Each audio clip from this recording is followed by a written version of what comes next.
dan, pozdravljeni v tako velikem številu, dobrodošli na naši skupni novinarski konferenci na temo varnosti, na splošno, kje smo danes, kam v prihodnje in pa seveda na prvi predstavitvi analize množične prometne nesreče, ki se je zgodila konec septembra lani. Zato smo tudi v nekoliko posebni sestavi, saj v primerih tako velikih nesreč masovnih sodeluje tudi Uprava za zaščito in reševanje, kar vam bo predstavila ministrica Jelušičeva, zato je danes z nami. Potem je naprej ministrica Katarina Kresal za notranje zadeve, minister Patrik Vlačič za promet in pa seveda novi direktor Agencije za varnost prometa. Predlagam, da v začetku oba ministra za področje varnosti v prometu, ministrica Kresalova in minister Vlačič, predstavite najprej stanje varnosti, potem pa bomo prišli k predstavitvi te množične nesreče, ki jo bo predstavil direktor agencije, gospod Zajc, in pa na koncu še ministrica Jelušičeva o delovanju Uprave za zaščito in reševanje. Vaše vprašanje lepo prosim, potem prihranite za konec. Hvala, prosim, kar ministrico Kresalovo začeti. Hvala lepa, spoštovane novinarke, spoštovani novinari, hvala lepa za vašo prisotnost. Pred nekaj meseci smo obljubili, da vam bomo predstavili analizo dela v preteklem letu, kakšni so ukrepi za bodoče leto, za tekoče leto in predvsem analizo zadnje množične prometne nesreče, ki se je zgodila pri Grosupljem. Zato smo danes tukaj v taki sestavi, kot je bilo predstavljeno. Celotno lansko leto je minilo v znamenju široke razprave o novi zakonodaji. Začela se je nekje v začetku leta, bila je široka, strokovna, javna, praktično vsa mnenja smo upoštevali in na koncu leta Državni zbor tudi sprejel paket 4 zakonov. Marsi kdaj smo se ob tem postopku soočili z očitki, da smo samo dvigovali kazni. Seveda, to ni res. Ministrstva so sprejela številne različne ukrepe, ki naj bi izboljševala varnost na naših cestah.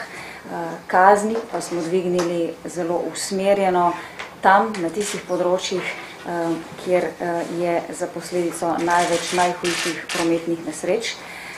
Usmerili smo se zato v tiste voznike, ki se za volan usedejo pijani in v tiste voznike, ki divjajo po naših cestah in nas tem vse ogrožajo. To pa sta, kako se usedemo za volan, kako vozimo, pa je izključno v oblasti vsakega posameznega voznika, torej vsak posameznik se lahko odloči, da se bo izognil visoki denarni kazni. To, da je alkohol velik problem naših cest, ugotavljamo že dalj časa. To se pokaže in dokaže tudi s podatki iz preteklega leta. Kar 18.000 ljudi je bilo pridržanih v prejšnjem letu zaradi vožnje pod previsokim vplivom alkohola. Policija je povratnikom tudi začasno odzela približno 2000 motornih vozil iz istega razloga alkoholiziranosti. Zaradi usmerjenosti v preprečevanje tega souvzroka za prometne nesreče je bilo lansko leto kar 16,25% manj nesreč z težjimi telesnimi poškodbami in kar 14,7% manj nesreč z lažjimi telesnimi poškodbami. Zaradi specifike povratnikov, ki vozijo pod vplivom alkohola, pa smo v zakonodaji uvedli tudi obvezne rehabilitacijske programe za kršitelje povratnike.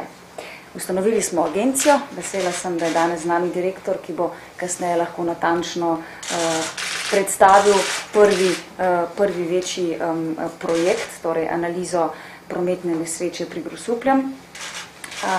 Imamo velika pričakovanja za njihovo delo in uspehe.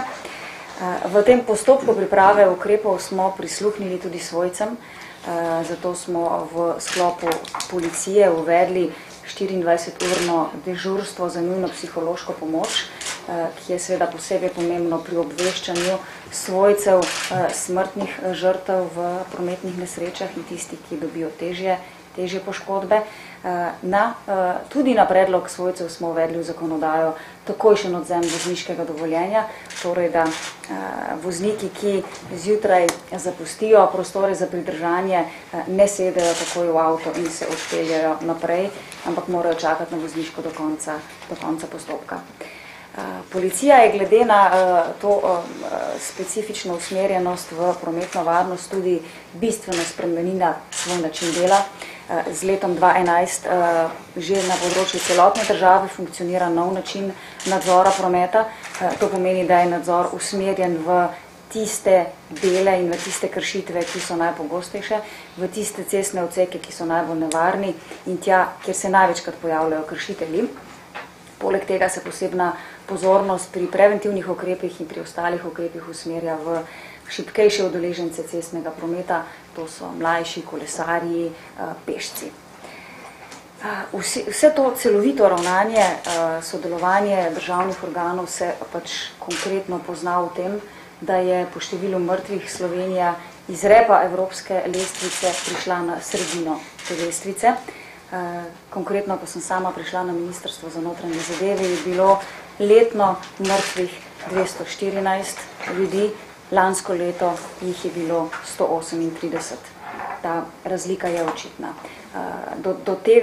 Do takšnih rezultatov smo seveda lahko prišli samo z tem, da smo se zavedli, da morajo pri ukrepih sodelovati vsa ministrstva, ki se kakorkoli dotikajo varnosti v prometu, da se moramo povezati z nevladnimi organizacijami, da moramo uskladiti naša ravnanja in delovati zelo strukturirano. In to je gotovo način delovanja tudi za naprej. Nimamo namena zaspati na lovorikah, ukrepe je treba še dodelati, številke je treba še izboljšati. Nadaljevali bomo vsaj, če govorim v imenu svojega ministrstva, z poostrenimi nadzori, usmerjenimi nadzori in z preventivnimi akcijami.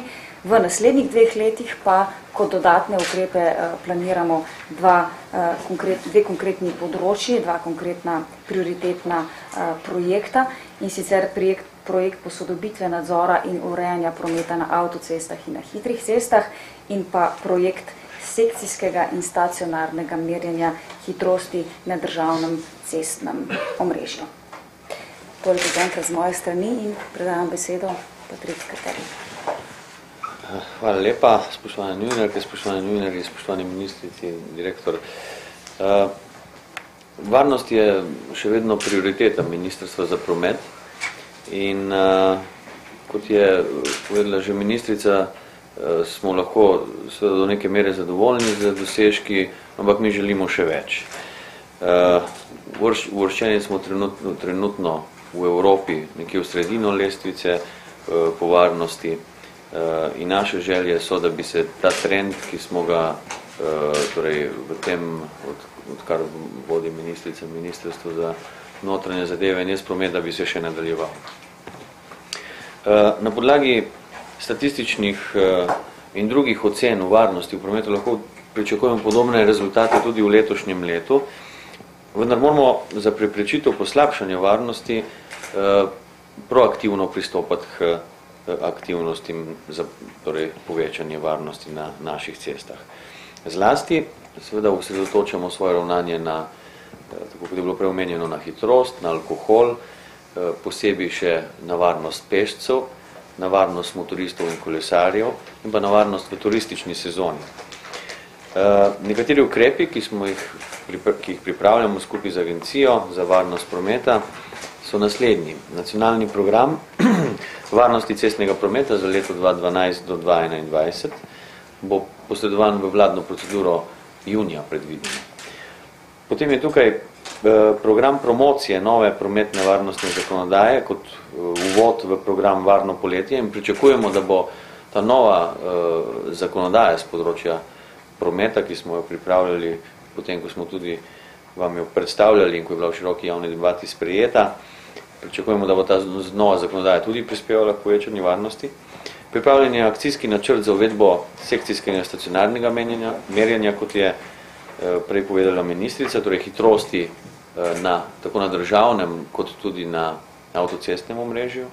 Začeli bomo z izvajanjem rehabilitacijskih programov za kršitelje cestno-prometnih predpisov na področju vožnje pod vplivom alkohola in prekoračitve hitrosti. Pripravili bomo program za aktivno in večjo vključenost občin v prometno-varnostni sistem in vzpostavljen bo sistem neodvisnih raziskovalcev, dejavnikov prometnih nesreč in presojevalcev varnosti cestne infrastrukture. Na preventivnem področju igra pomembno vlogo za nas tudi civilna družba in tudi, ki je seveda na varnosti cestnega prometa, to lahko povemo za Slovenijo, dobro organizirana.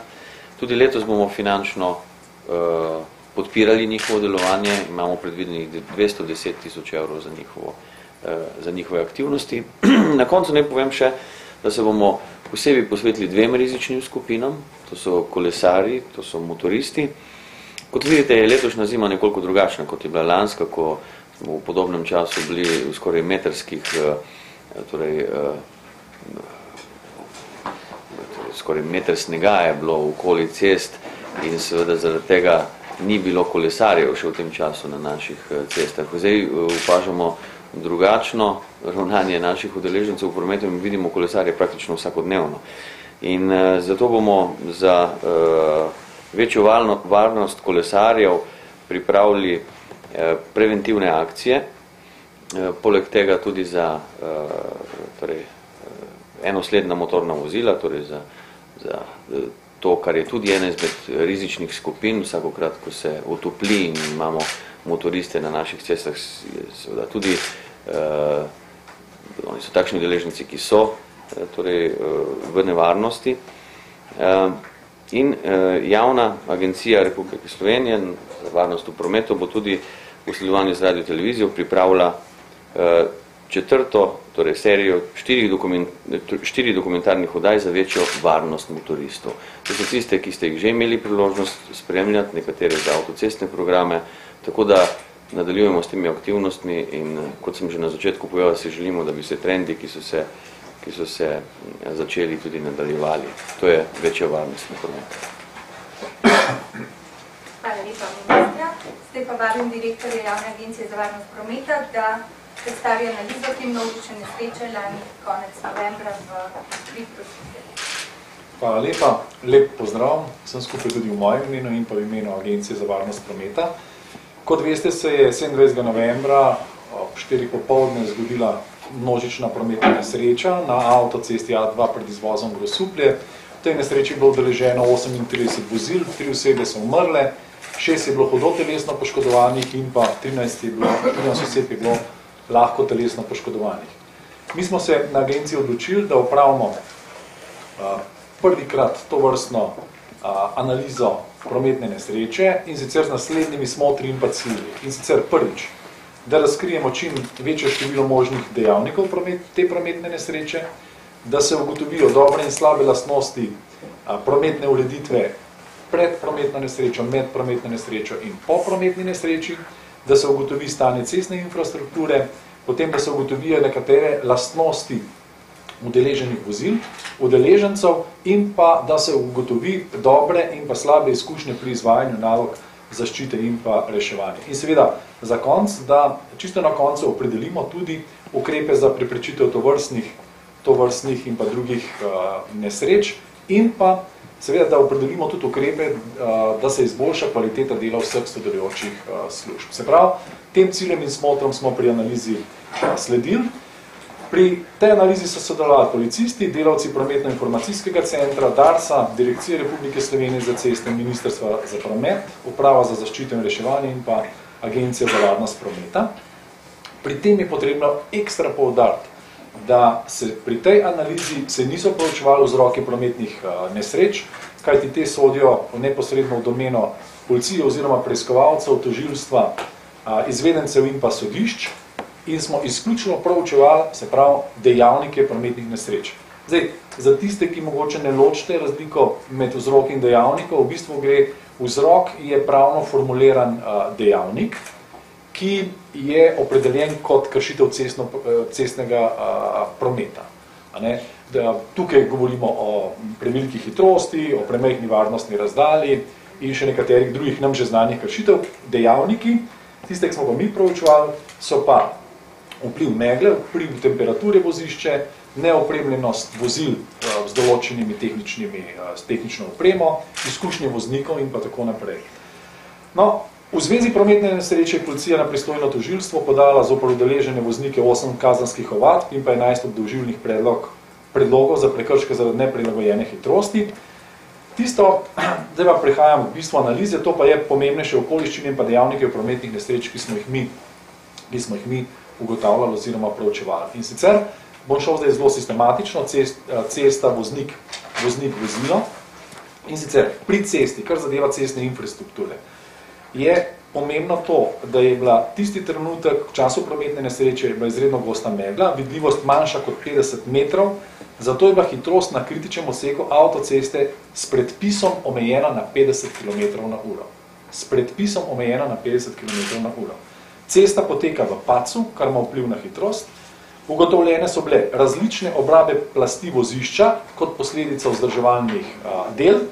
S tem, da je treba tukaj takoj povedati, da so bile v avgustu mesecu leta 2008 opravljene meritev tornega koeficienta tega vozišča in da je bilo ugotovljeno stanje prav na tem delu ceste, da je torni koeficient zelo, zelo dober. Se pravi, vsekakor ustrezen, vendar kljub temu, kot sem rekel, je potrebno še enkrat to preveriti, ker imamo zdaj različne plasti.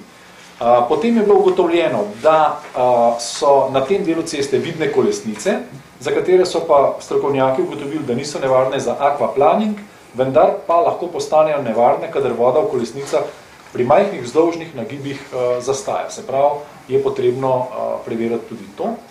Na področju vozil, udeleženih je bilo 38 vozil, tako kot sem rekel, povprečna starost udeleženih vozil je bila pod 6 let, 4 vozila so bila starejša od 10 let, 2 vozili sta bile brez prednjih zračnih blazin, vsa vozila so imela zadnjo meglenko, tretjina vozil je bila brez prednjih meglenk, nekaj več kot polovica vozil je bila brez ABS zavornega sistema in 90% vozil brez elektronskega sistema za nadzor stabilnosti vozila. Pri voznikih je pa en voznik je bil brez opravljenega vozniškega izpita, potem obstaja možnost, da so 3 vozniki prevozili daljšo pot kot 200 km, kar je povezano z utrujenost, vendar indici pri preiskavi niso bili ugotovljeni, niso bili potrjeni. 6 od udeleženih voznikov je bilo voznikov začetnikov, se pravi mlajših od 21 let, oziroma so imeli vozniško dovoljenje manj kot 2 leti, in pa med vsemi udeleženimi vozniki je bil en od voznikov kršitelj povratnik, se pravi, to je tisti, ki je v zadnjih 2 letih storil več hujših kršitev cestno-prometnih predpisih. To so ključne ugotovitve okrog dejavnikov prometnih nesreč, dejavnikov te prometne nesreče, ki so ali pa bi lahko vplivali na sam potek prometne nesreče. Zdaj pa tisto, kar je pa minister rekel, tukaj je treba na koncu bi rad poudariti, da gre za našo prvo skupno analizo in da smo to analizo so jo naredili tisti, ki so pri tej zadevi neposredno sodelovali.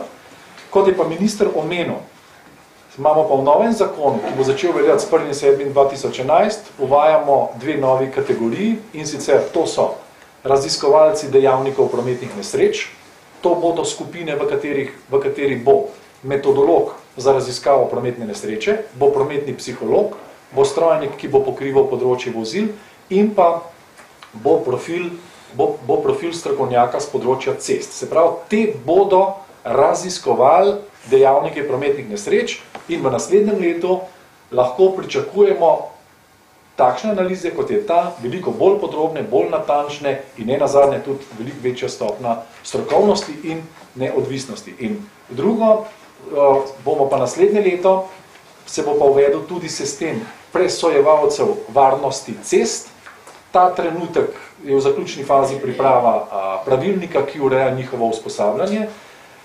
Teh kategorij strokovnjakov v Sloveniji zaenkrat še nimamo, zato si naše univerze pomagajo tudi pri programu usposabljanja, pomagajo tudi z angleškimi in nizozemskimi strokovnjaki, ki imajo na tem področju več izkušenj. Kar preprosto pomeni, da v letu 2011 bomo, oziroma v letu 2012, bomo več ali manj analizirali vse tovrstno, analizirali vse smrtne prometne nesreče na avtocestah in hitrih cestah in do leta 2015 nameravamo z temi presojevalci varnosti cest najprej pregledati kompletne slovenske avtoceste in hitre ceste in kasneje seveda spustiti to varnostno presojo tudi na ceste nižjega ranga. Hvala. Hvala lepa, zdaj pa še ministrica Jelušičeva, prosim, če predstavite še z vidika vašega resorja, torej iz vidika uprave za zaščito in reševanje, analizo te nesreče. Lepša hvala, najprej lep pozdrav sem skupaj, pozdravljena moja spoštovana kolega, ministrica in minister in pa gospod Zajc.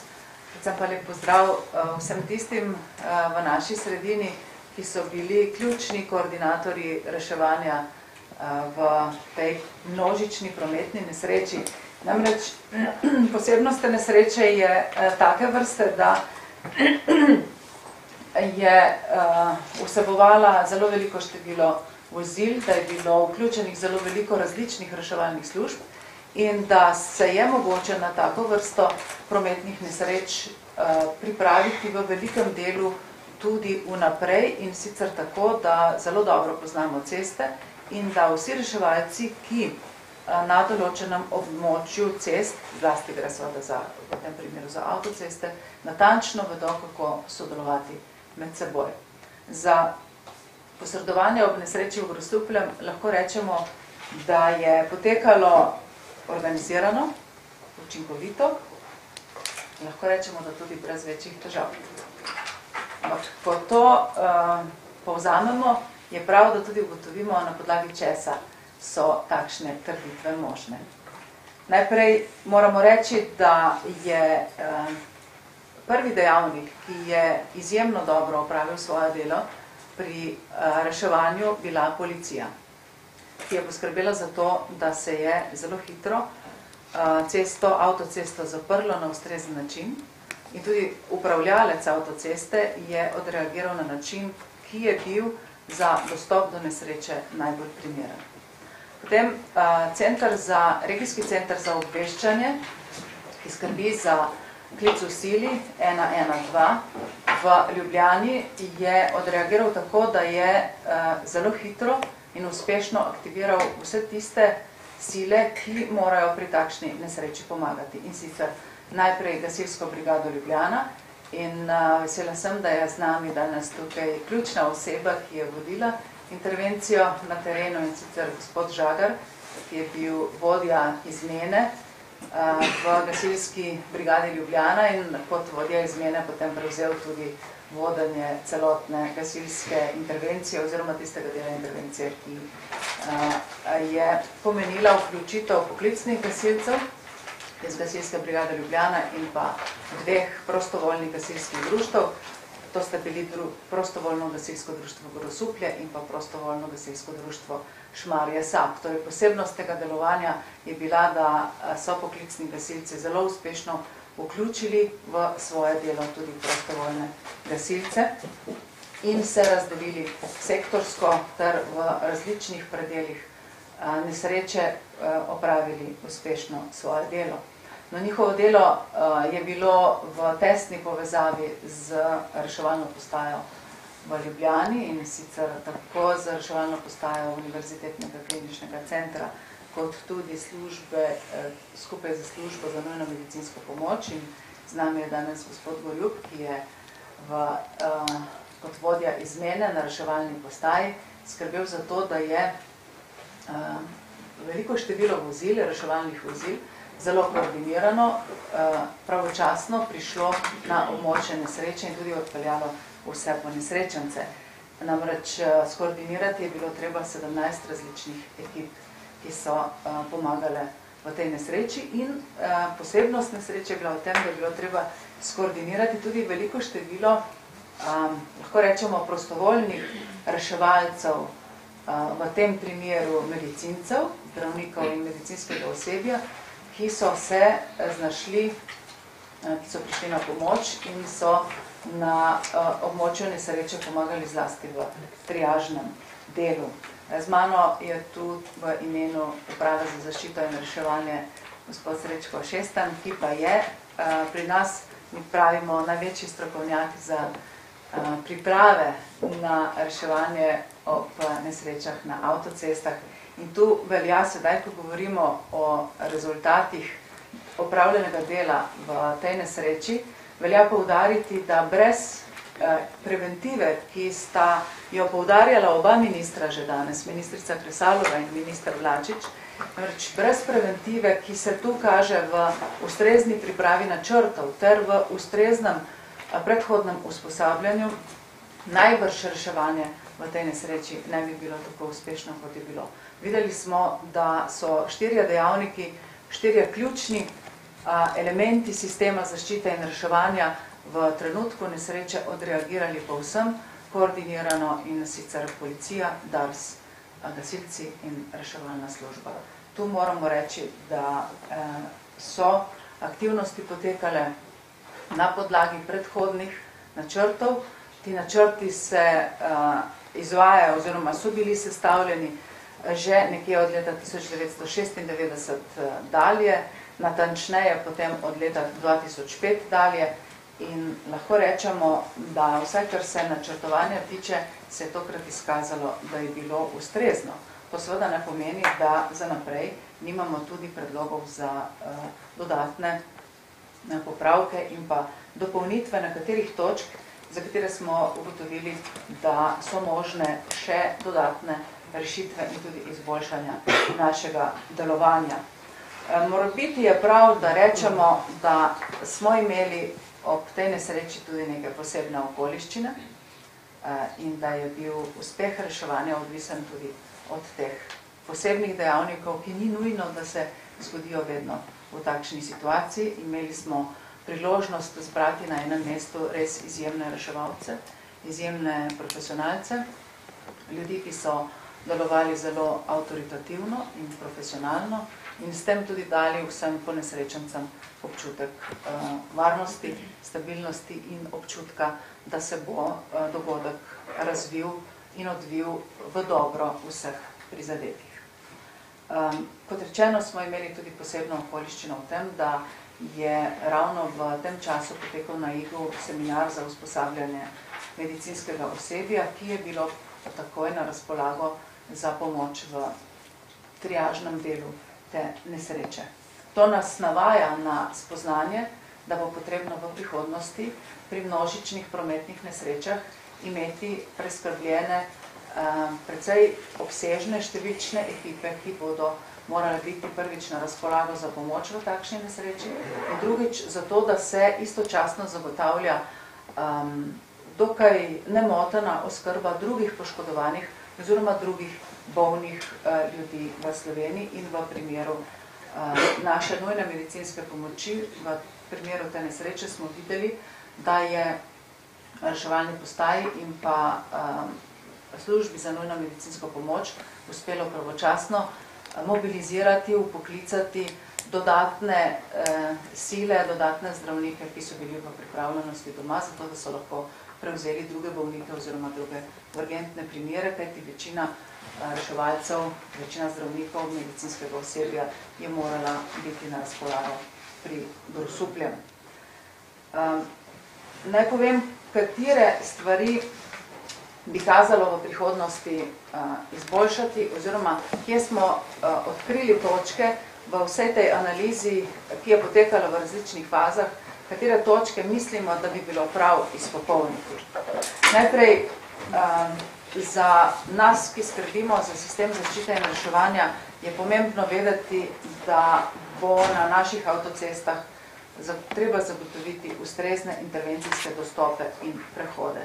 Nekateri deli avtocest imajo to urejeno, nekateri deli avtocest in nekatere, lahko rečemo, avtoceste v celoti, pa tega nimajo še povsem urejenega.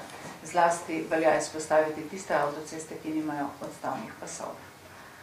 Potem druga točka, na kateri bodo potrebni popravki, so naši načrti za oskrbo mirujočega prometa ob nesrečah. Torej, kako in kaj storiti z tistimi avtomobili, ki se zaustavijo in kako jih obiti, torej kako z obvoznimi pasovi oziroma obvozi in podobno. Videli smo, da je bila ena od večjih težav naših reševalcev v tem, da so težko med različnimi reševalnimi vozili vzpostavljali komunikacijo.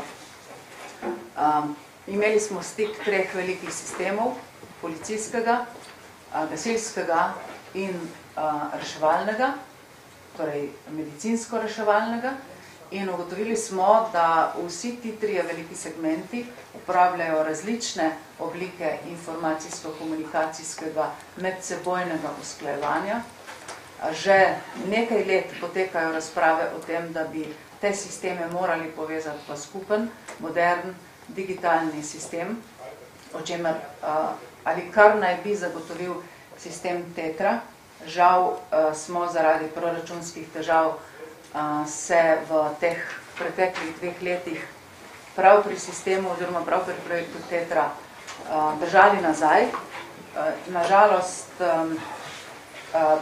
s tem tudi verjetno izgubili možnost, da bi v bližnji prihodnosti ta sistem zaživel tako, da bi res povezal vse službe. In dejstvo je, da bomo morali poskrbeti za boljšo komunikacijo v prihodnosti med vsemi reševalci, med vsemi reševalnimi vozili.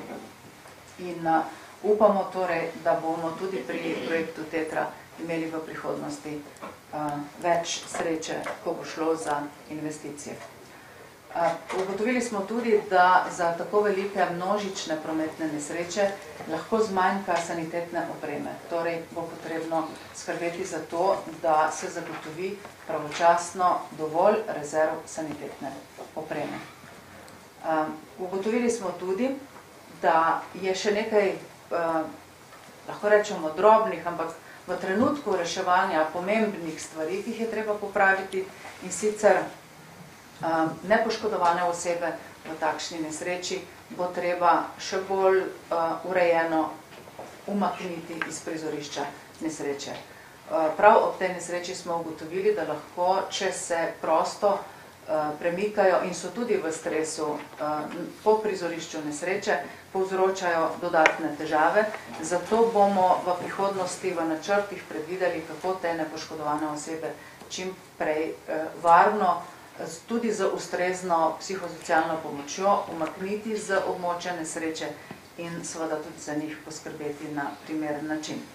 Ugotovili smo tudi, da je potrebno označiti, kajti nesreča, velik del pomoči ob tej nesreči je potekal po noči, da je potrebno na ustrezen način označiti vozila, ki so že pregledana, vozila, v katerih so poškodovanci, skratka, da bi ne prihajalo do ponavljanja pregledovanja vozil, ki so že pregledana oziroma sanirana. In ugotovili smo, da oznake oseb, ki so poškodovane, in te označbe se naredi s pomočjo triažnih kartonov, v tej situaciji megle, noči, slabe osvetljenosti niso bile dovolj vidne. Skratka, poskrbeli bomo za to, da to pomanjkljivost v prihodnje čim prej odpravimo na območju celotne Slovenije. In zadnja ugotovitev, ki jo moramo, spoštovani kolegi in kolegice, gospe in gospodje, navesti seveda v duhu preventive, so tudi skupna usposabljanja, skupne vaje, skupni treningi vseh teh ključnih oseb in ključnih reševalcev, vseh tistih, ki nastopijo, ki nastopite v takšni nesreči. In za te vaje nam nikoli ne sme biti žal časa in denarja. Kajti prav na vajah je mogoče vnaprej videti, kje bomo imeli kakšne šibke točke in jih tudi pravočasno pri našem delovanju, ko ljudem pomagamo, tudi odpraviti. Kot rečeno, še enkrat vsem vam, ki ste v imenu vseh različnih služb sodelovali pri nesreči in ljudem pomagali, najlepša hvala za izjemno strokovnost, srčnost, pogum in veliko energijo, ki ste jo vložili v reševanje vseh ljudi, tako poškodovanih, kot tudi nepoškodovanih. Vsi so potrebovali vašo pomoč in vsem ste ustrezno ostali ob strani. Hvala lepa. Za konec bi prosila še oba ministra, ministrico Kresalova in ministra Vlačiča, še za nekaj besed v zvezi s to nesrečo. Še komentar ti ministrič. Ja, ta nesreča je pokazala, na kaj vse je treba misliti, ko so neke take posebne okoliščine. Tukaj smo lahko zanalizirali, kaj se zgodi, če naenkrat pride do megle. Pokazalo se je tudi to, ne, da vozniki so bili obveščeni, da megla je na kar nekaj odsekih pred tem odsekom, kjer se je zgodila nesreča, so pasovi megle že bili, pa kljub temu vozniki niso prilagodili svoje vožnje temu, kar zakon določa, torej 50 km/h. Po dosedaj znanih podatkih je v veliki meri doprinesla k tej nesreči velika hitrost, neprilagojena hitrost, glede na to, da je tam bila megla. In vsi ukrepi, o katerih bomo morali razmišljati, poleg tega, kar je rekla kolegica Jelušič, glede same koordinacije reševanja, ko se enkrat že zgodi nesreča, so seveda tisti, kako še povečati to obveščenost ljudi, kako še bolj glasno opozarjati voznike na cesti, da megla ima lahko zelo konkretne posledice pri vožnji.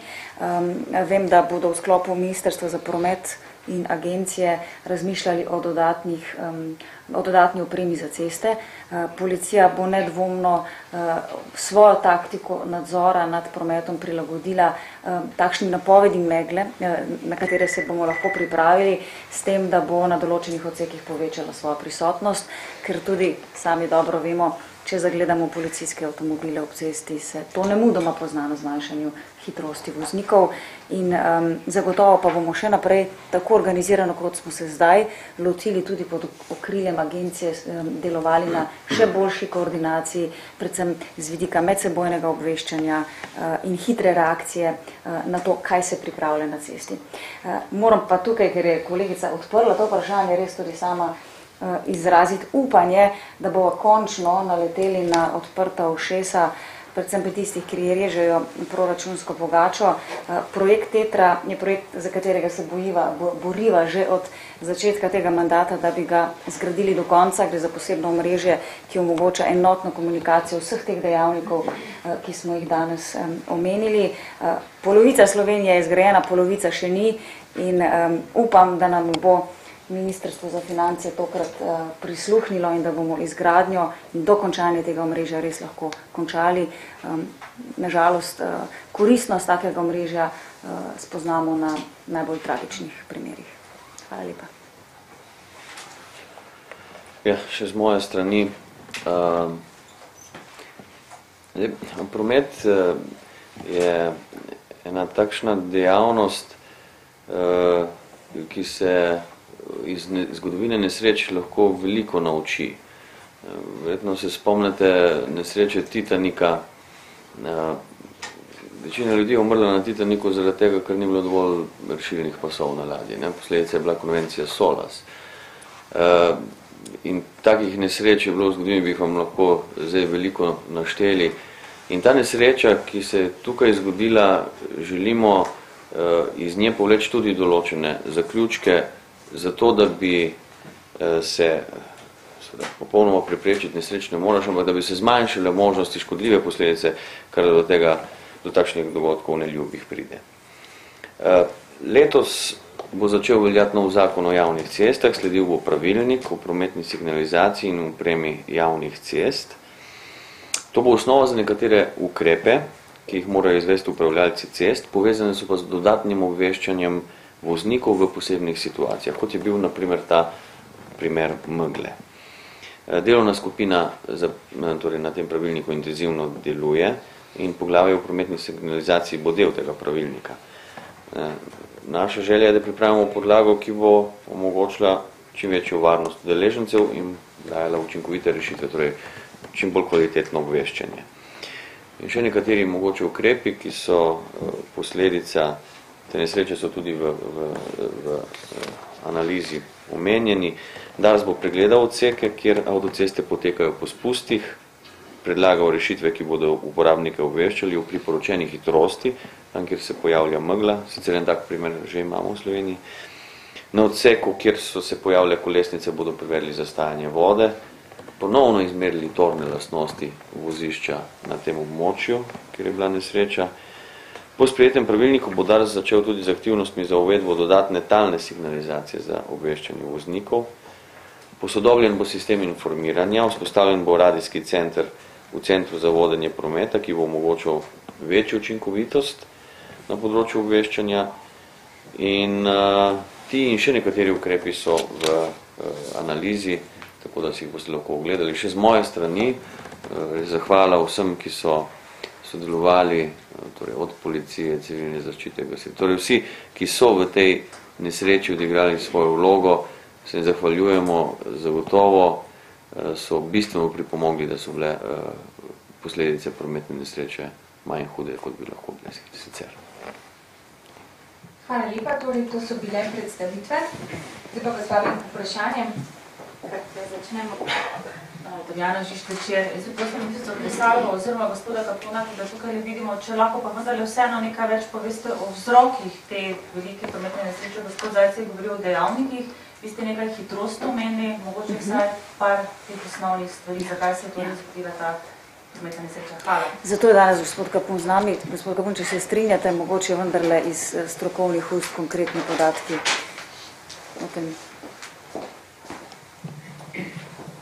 To se pravi, kot ste že slišali, je bilo podanih kar nekaj kazenskih ovadb in obtožilnih predlogov za povzročitev prometne nesreče iz malomarnosti. To se pravi, vzrok za prometno nesrečo, ki se je zgodila, je neprilagojena hitrost.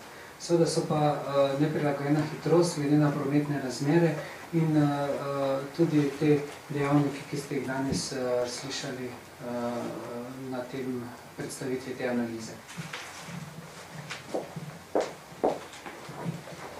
Še kakšno vprašanje, prosim, tu zadaj.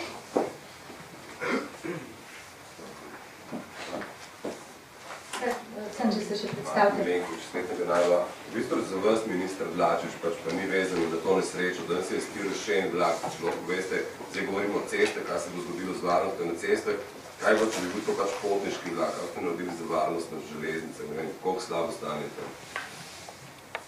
Varnost na železnicah je urejena v Republiki Sloveniji, tako da imamo preiskovalca za železniške nesreče, ki vsako nesrečo razišče in predlaga ukrepe, kadar pride do železniške nesreče. Železniški promet je praktično izmed najvarnejših prometov in vsakokrat, ko pride do nesreče, sledi obsežna preiskava takšne nesreče in potem torej, predlogi so lahko različne narave, tudi spremembe predpisov, tako da jaz sem si tisti kraj nesreče, ki se je zgodila čez vikend, ogledal.